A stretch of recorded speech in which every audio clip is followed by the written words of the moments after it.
Okay, recording is in progress. Can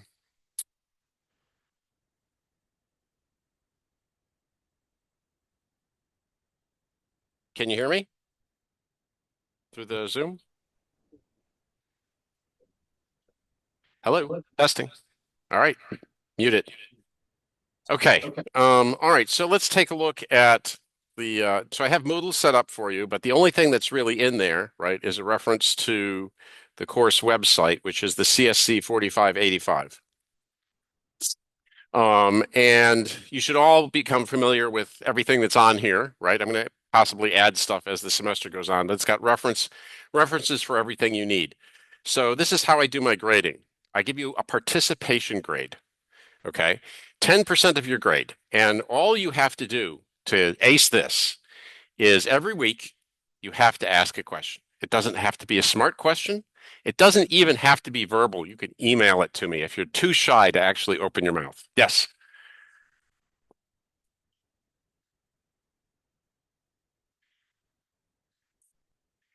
Well, what you shouldn't be able to have a final at that time because this is what LSU said that people who have a class on Tuesday and Thursday from 3 to 4:20 will have their exam at this time on December 8th. LSU scheduled this, not me. So I don't know how that's possible. One of us has got something wrong. So if you go here, uh, standard class periods, what's the class period of the other one? Monday, Wednesday, Friday? So it's not a standard class period. So your professor just by fiat announced that this is the time and didn't care whether it conflicted with any scheduled ones. Yeah, well, okay. This is the official this time comes to us from LSU, so please talk to your other professor because I'm supposed to have this slot. Um, okay. You know, I hate the way they do that, right? You have these classes at non-standard times, and so they don't schedule a final for them. It's not like they can't do it, right? Anyway, that's the way it works. Okay, so 10% of your grade is participation. And I will be like making little notes on that, and that's an easy way for you to get points. I like to make some things a little easy because this is a class that's an elective. I don't want to punish you for trying to broaden your mind. Homework will be 25%. There won't be a whole lot of it.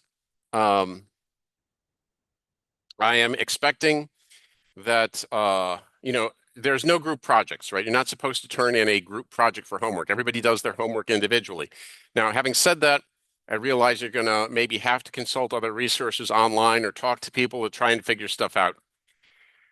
But the important thing, right, is that you've got to make anything that you turn in your own. You've got to understand every line of everything you write, because if you don't, things are going to go badly with the rest of the percentage of your grades, right? So quizzes, I give quizzes whenever I feel like it. So always be ready for a quiz. It's kind of a proxy for attendance if you want to think about it that way. Um, and that's part of my don't get lost strategy, right? Because if you get lost in a class, I realize there's a lot of people who are shy, right? And they want to say, I won't ask because I'm shy. And the next thing comes along, and the next thing comes along, and they still don't know what the first thing was, and it's just all over. And the semester is lost before it begins, right? We don't want that to happen. So quizzes can be any time, so you have to always be ready. There will be a midterm and there will be a final, and those are each 20%. Yes. Yes. Any class could be a quiz. Nope. I'm going to drop it out of nowhere.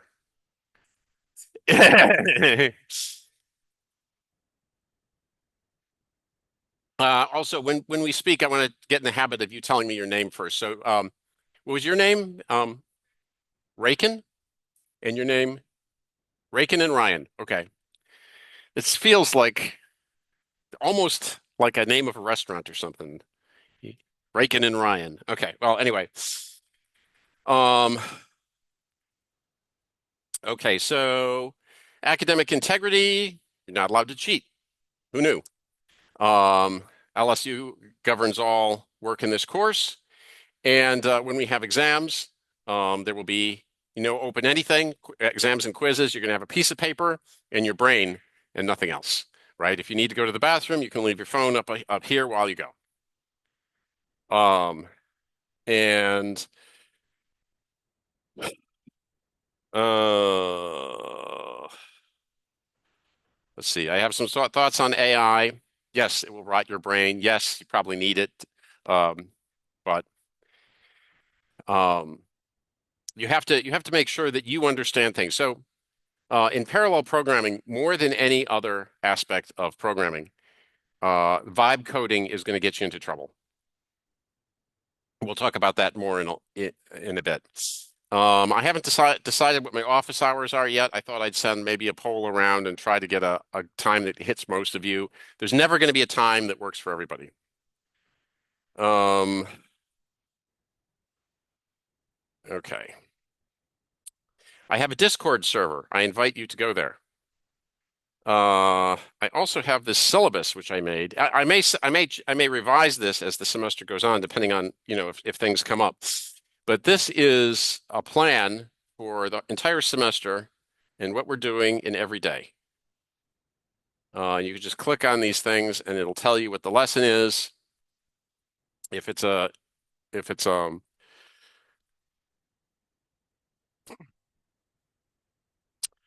Oh, right. So the maroon color there, those are trips I'm taking, and I'm going to have somebody else come in and teach you for those classes. This last one, it may be somebody else, or it may be I teach you over Zoom because I'm going to be an out of state for those dates. All right. Um, any questions so far? Okay.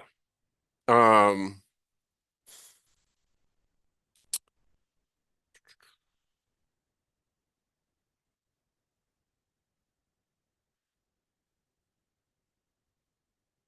okay. Intro. So,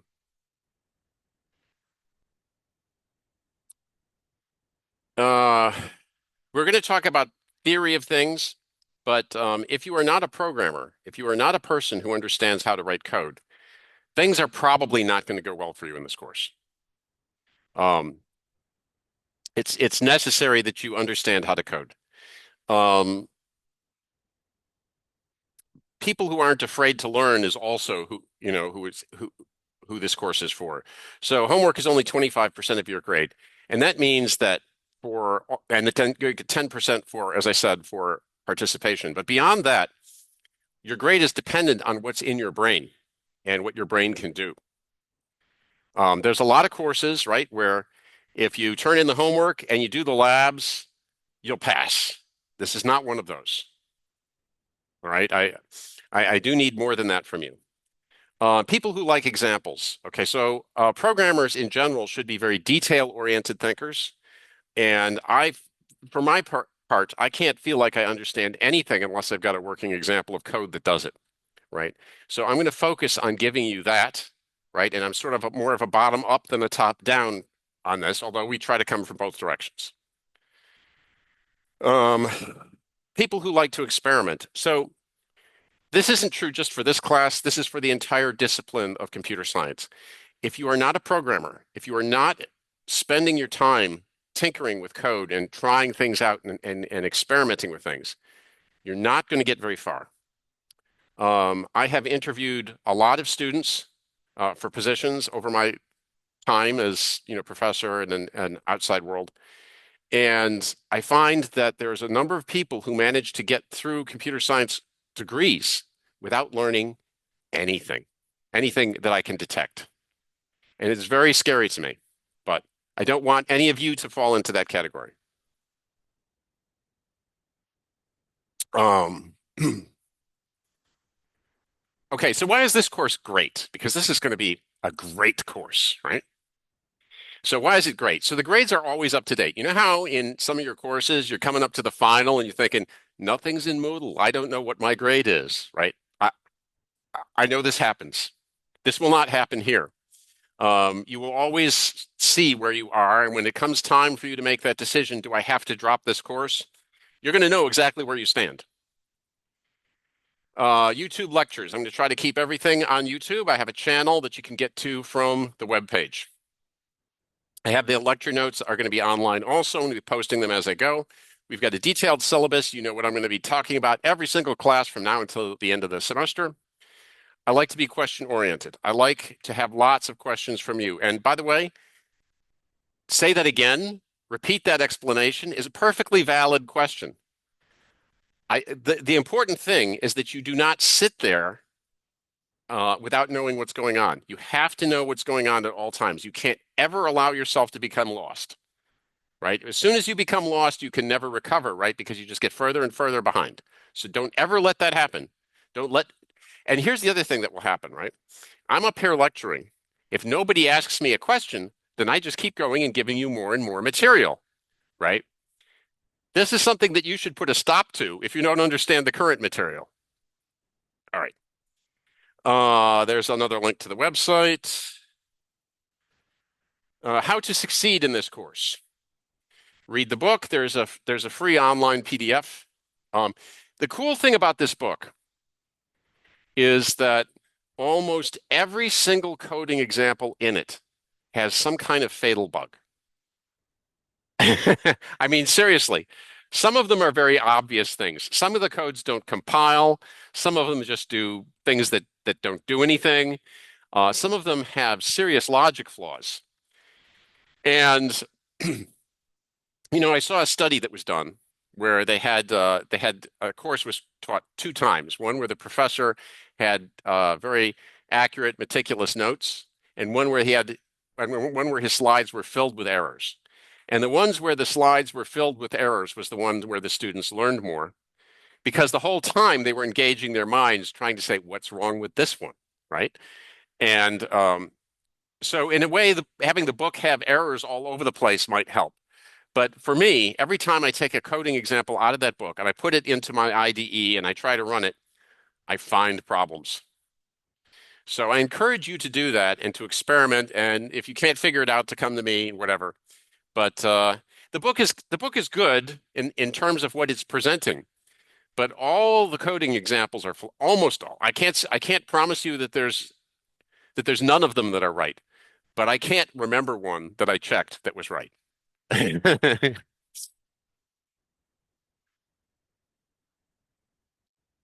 Um, Ask questions in case you haven't heard this enough times.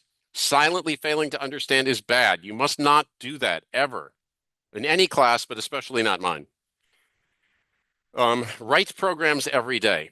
So, um, some of you don't write code, right? I'm just going to assume that because that's the way students are sometimes.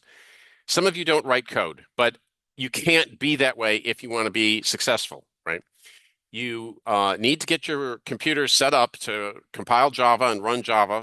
That's the primary language we're using. It's not a strict requirement. We will be looking at C++ code also. But you should understand how things work and you should be playing with it. And if you aren't doing it, shoot for 15 minutes a day. You can do 15 minutes a day.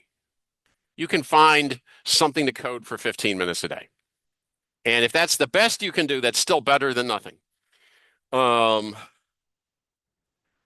Health, zombies don't learn well. Make sure you sleep, eat right, get exercise by walking across campus. Um, for IDEs, I tend to use C-Line and IntelliJ, but feel free to, they're free for academic use. I go in there through the JetBrains gateway, which allows you to load any and all of their IDEs and keep them up to date automatically. It's kind of nice. All right. Any questions so far? All right. I have to move my floating face around. All right, so let's bring this back. Always goes to my 1351 class. All right. Um, all right, so basic parallel constructs. Let's take a look at this. This is just a little utility that I made for you all to look at. So um, this shows you the basics of how to do certain elementary parallel things. So in Java, what we have here is a code that just creates a thread, several threads, and tries to run them in parallel. Okay, and what do these threads do? So let's look at the code. So we have the class is named job0. We've got a static int I equals 0. Static is a global variable, right? We have our public static void main string array args. That's our standard entry method. Now we're going to have a loop that's over k that goes from 0 to 999. Inside each of these loop instances, we're going to create a new thread. And then at the inside this thread, we have a run method, and that run method is going to iterate from j equals 0 to j equal 999, and it's going to increment this I variable by 1 each time through there. It's going to print, and then it's going to print out its final number, and then these threads are told to start. Okay, that's gonna that's gonna run, and it's gonna print what? Any ideas? Yes, Riken? Ryan.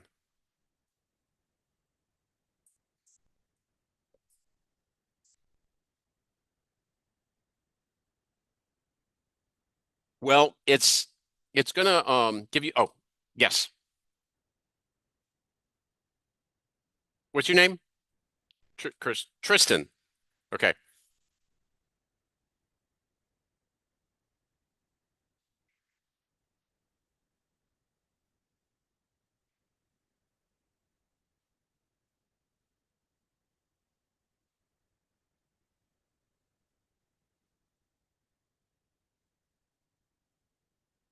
right, right. So what Tristan has pointed out is that when you have an I++, that's actually several operations. There's a read, there's an increment, and there's a store.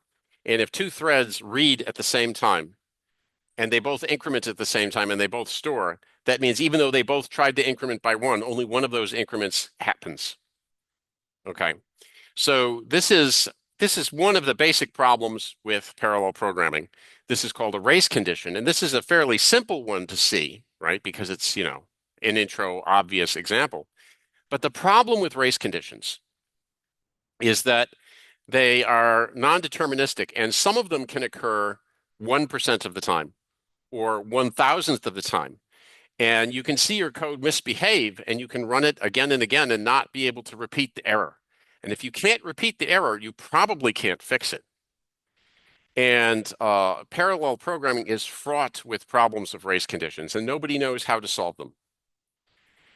So this is why I say, for a lot of coding, right? You can do this vibe coding, right? You can have your IDE with its AI turned on, and it's figuring out things for you and making good guesses at what you want to do. And that is fine for a lot of circumstances, but not this, because what's going to happen with this is you're going to get a race condition, and the IDE isn't going to know where it made that error, right? If you can't reason that out, you're dead in the water. So this is the toughest kind of bug because it can be so hard to reproduce. Um, any questions? All right. So let's see. So I have a bunch of different versions of these codes. Now this is the same code in pure C, right? Where we have a pthread library and we have to do a pthread create with a task. And so we have a task which has to take a void star and return a void star. And this is all going to be equivalent to that. And then we have the C++ way, uh, which looks a little more like the Java way. It looks a little nicer, right? We have an increment method, and we have a std thread that calls increment. Now, I could have done a lambda function. I did a lambda function with the Java, but I just didn't. Um, so, right. So all of these threads, all of these codes across this top line are equivalent, and they have the same error, right? The same problem.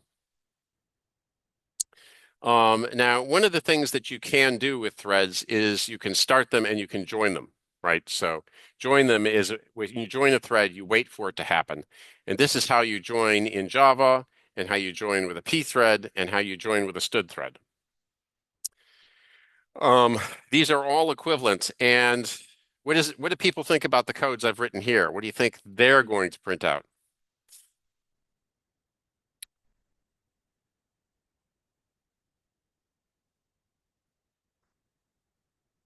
Tristan?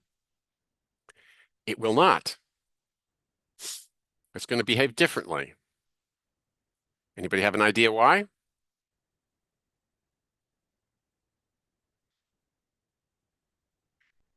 All right. What's your name? Zena? I Azina.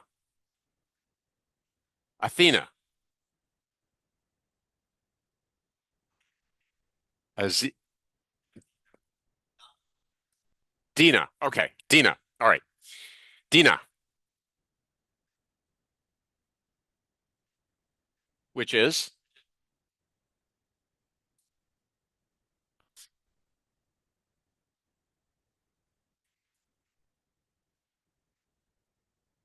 yes. It's gonna be sequential, right? Because the reason it's gonna be sequential is because we start the thread and we join the thread inside the loop of threads.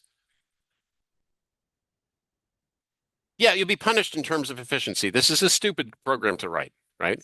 But it will behave correctly. And stupid but correct is often a win, right? Because if you have a fast code that's incorrect, that's no good.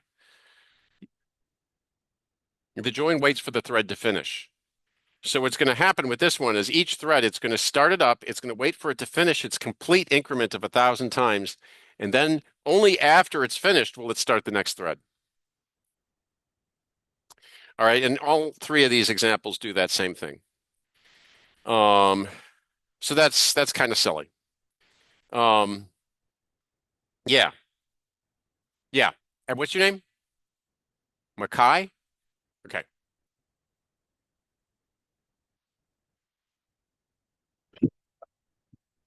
Hmm.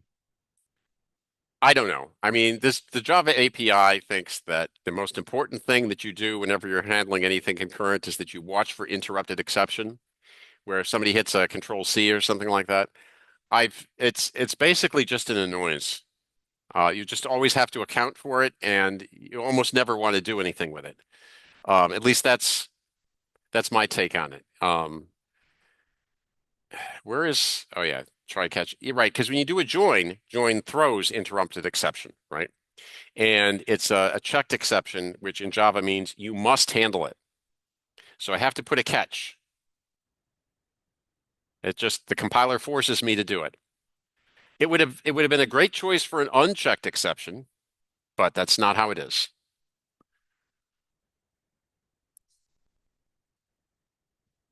Yeah, the join method. So I don't know how much of a Java programmer you are, but the join method declares that it throws interrupted exception.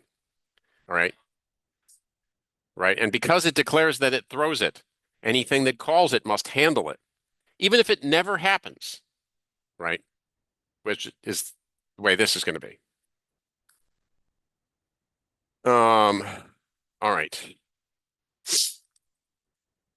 But good. Asking questions is good. Um, all right. Set daemon. A daemon thread is a thread that's gonna die if your application finishes. So here's another bad code. Why don't we run one of these? Copy it. Go over to my IntelliJ. Uh, and I'll say, uh,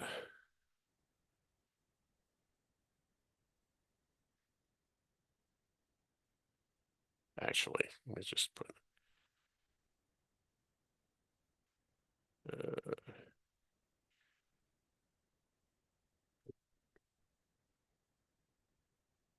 what did I call this one? Was this Java what? 2. It didn't put the dot Java. No, it did not. I thought it would do that.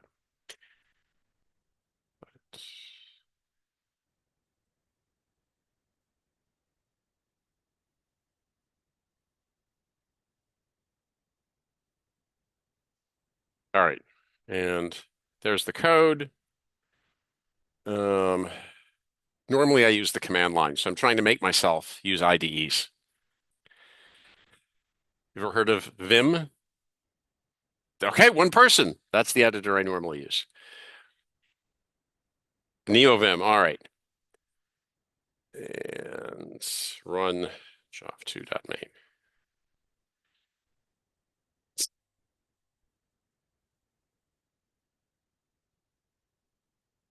All right. So it printed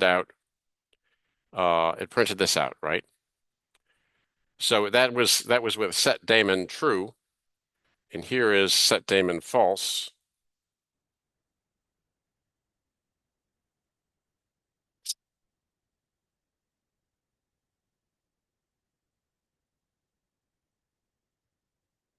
That actually surprises me.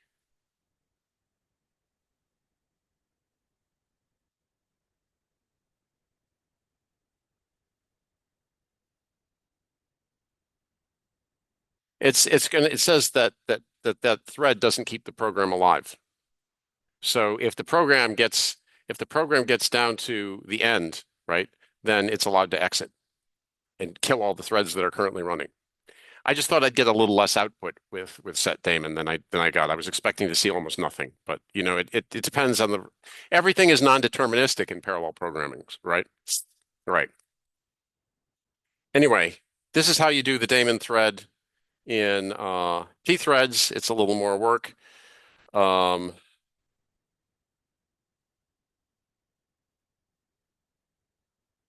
you have to call the detach method, and that's all there is to that.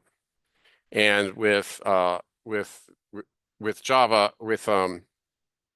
with C++, you call T-detach. Now, the idea with detaching, right, is you don't have to join. These other two situations, the compiler and runtime are expecting you to join, and here it's not. All right. Oh, and then here's a pthread create detach. So this is a more complicated way that you can do things if you're using just C programming. Does anybody here prefer C programming by any chance? You like C or C++? Regular C. All right. Well,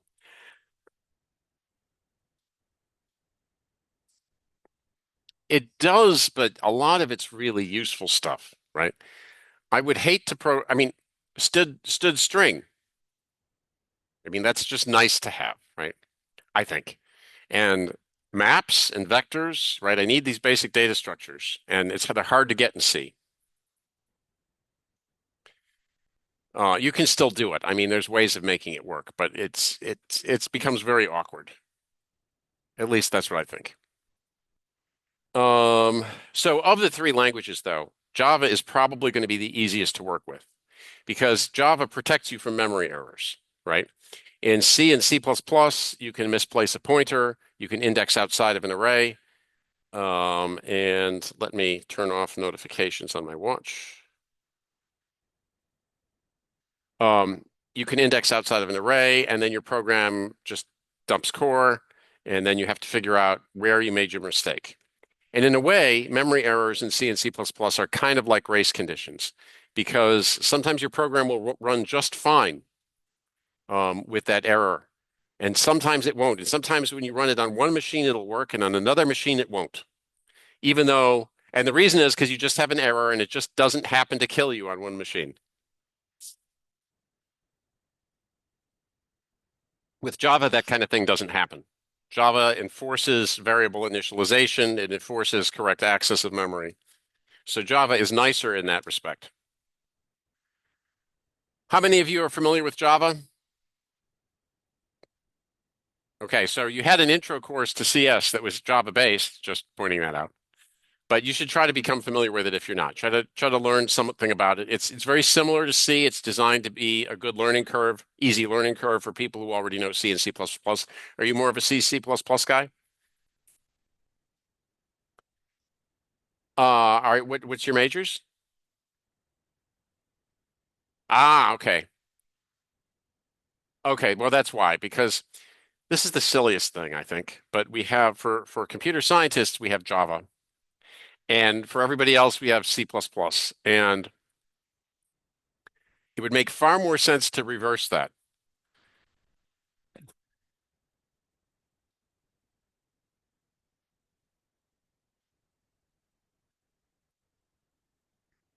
Right.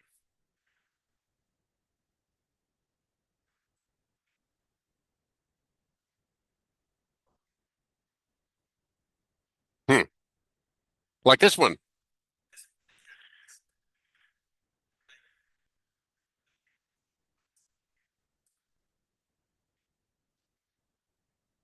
Who teaches that? It's the Koppelman?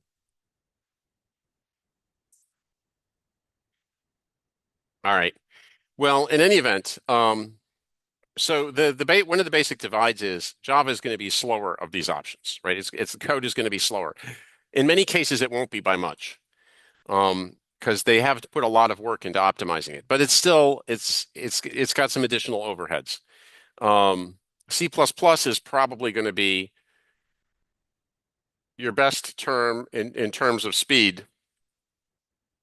I feel like with C, depending on what you want to do, C should be just as fast. C should be equally as fast. I feel though that you're going to spend more time programming with C because there's less that's done for you. Okay.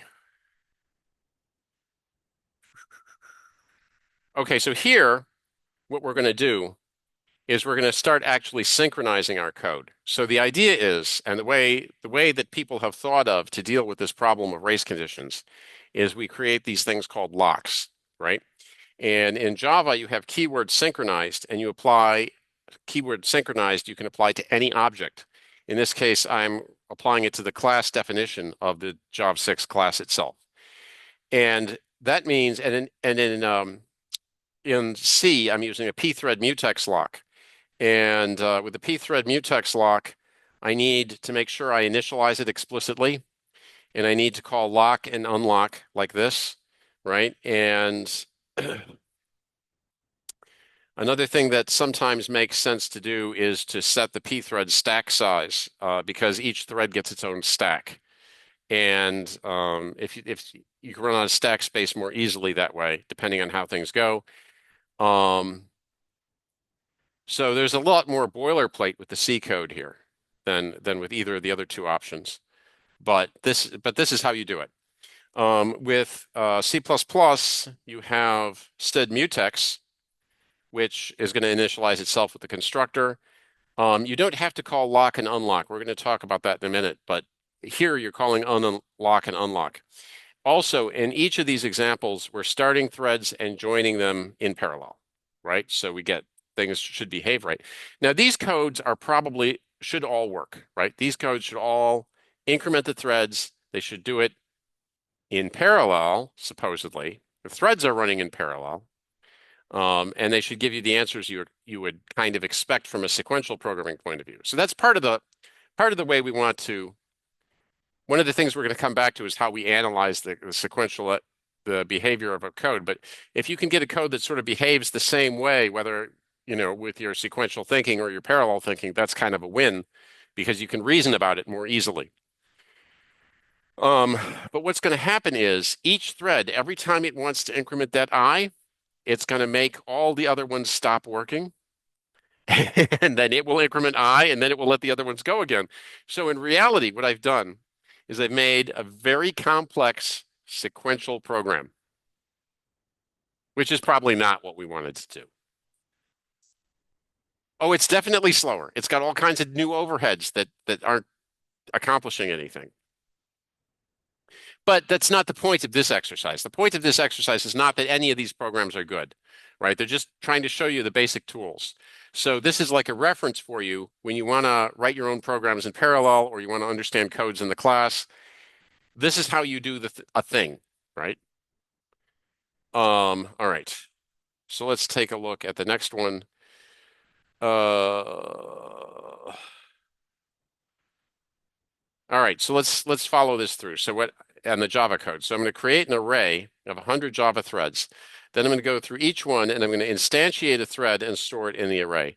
Each thread in its run method is going to create a loop that increments 1,000 times, and inside each iteration of that loop is going to get a mutex, it's going to increment I++, and then it's going to release that mutex. And then after it finishes its loop, it's going to print out the current value of I, right? That's what goes into that thread. And then the thread gets started.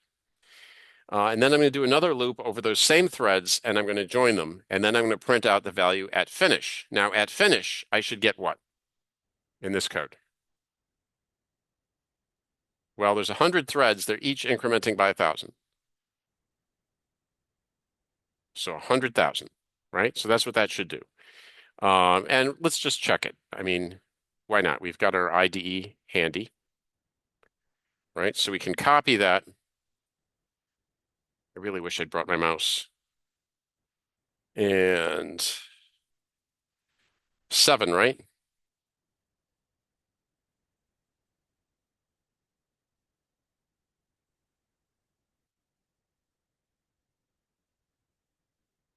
Ah, what did I click on?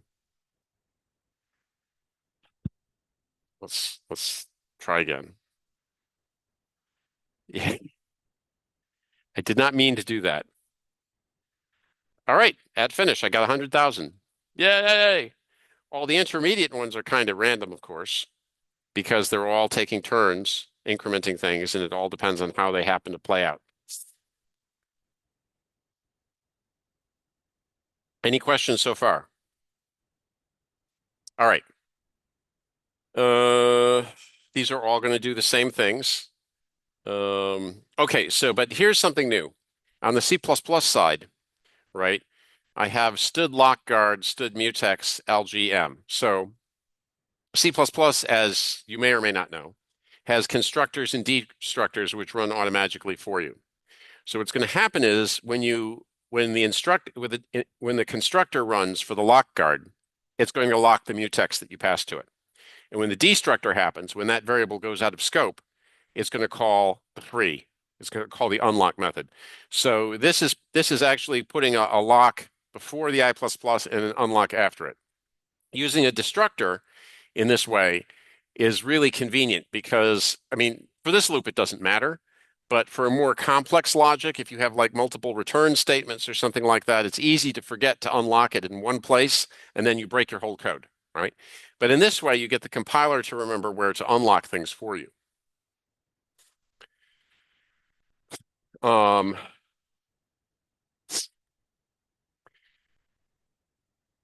all right. So one of the things that I've been doing in these codes, which is bad, is encoding magic numbers into my source code. And I assume you all know why that's bad.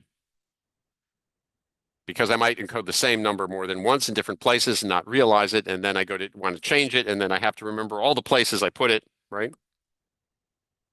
So it's far better to have these constants that you define, like number of threads, incrs per thread, and so on, which allows you to modify your code more straightforwardly and to understand it, right? It's like there's this code that I work on, and one of the things it has is it's a C++ code. It has const int dimension equal 3. And as I love the way that one of the developers explained that. He says, the dimension is always 3, but all threes are not the dimension. So the idea is instead of using a number 3 somewhere and you have no idea why that number is there, right? If it's named dimension, then you know why it's there. It's because the code is 3-dimensional. And so it helps you to understand what's going on. Okay, so we do that. Hello. So here we start up these threads.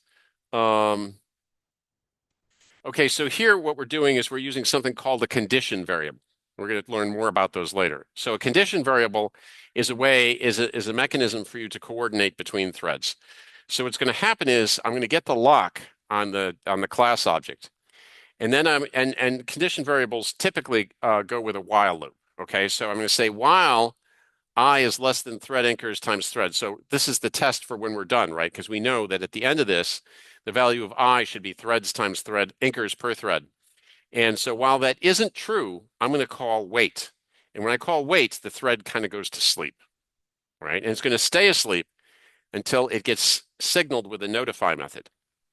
So what's going to happen is each of these worker threads, whenever they finish their batch of 1,000 increments, they're going to call the notify method, and then this class will wake up and it will say, "Am I done yet?" And it'll check, and if it's done, then it will print out at finish. If it's not done, it'll go